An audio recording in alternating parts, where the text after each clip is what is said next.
জিয়া পরিষদের কেন্দ্রীয় মহাসচিব অধ্যাপক ডক্টর ইমতাজ হোসেন বলেছেন, খুলনার মাহবুব হত্যা নিশ্চিত করতে তার রগ কাটা হয়েছে।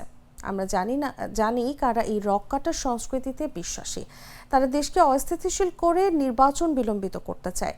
আমরা ধৈর্য ধরে আছি, কিন্তু মাঠে নামলে আপনাদের অস্তিত্ব খুঁজে পাওয়া যাবে না। সোমবার জিয়াউর রহমানের ছবি অবমাননা এবং বিএনপির ভারপ্রাপ্ত চেয়ারম্যান তারেক রহমানকে নিয়ে কুরুচিপূর্ণ স্লোগানের প্রতিবাদে ইসলামী বিশ্ববিদ্যালয় জিয়া পরিষদের বিক্ষোভ সমাবেশে তিনি কথা বলেন। তিনি বলেন, শহীদ জিয়াউর রহমান এদেশে বহুদলীয় গণতন্ত্র চালু করে রাজনীতি করার সুযোগ করে দিয়েছেন, অথচ তাকেই আপনারা অপমান করছেন। আমরা এর তীব্র নিন্দা ও প্রতিবাদ জানাই। একই দাবিতে প্রতিবাদ সমাবেশ করেছে university teachers association of Bangladesh.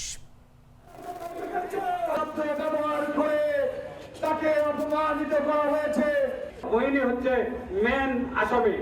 গতকাল তাকে কিন্তু অ্যারেস্ট করা হয়েছে, কিন্তু মহিনের সঙ্গে আপনারা দেখবেন আমরা কিন্তু এনসিপির দুইজন নেতার কিন্তু আমরা ছবি দেখতে পাই। তাহলে আমরা কি মনে করতে পারি না?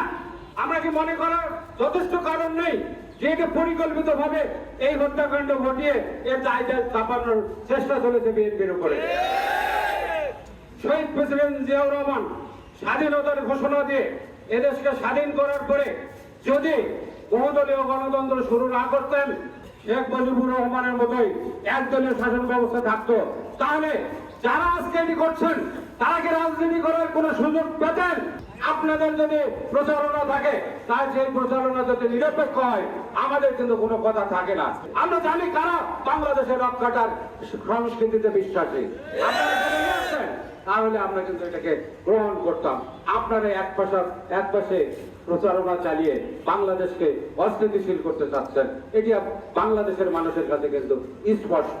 এবং আপনাদের উদ্দেশ্য নির্বাচনকে বিলম্বিত করা এবং স্বৈর শাসকের রাজনীতি বাংলাদেশে যারা করতে পারে সেই পথে আপনারা হাঁটছেন। আমরা সতর্ক করছি আপনাদেরকে যে আমরা ধৈর্য ধরেছি, আমরা কিন্তু দুর্বল নয়, আমরা কিন্তু মাঠে নামলে আপনাদের অস্তিত্ব খুঁজে পাওয়া যাবে।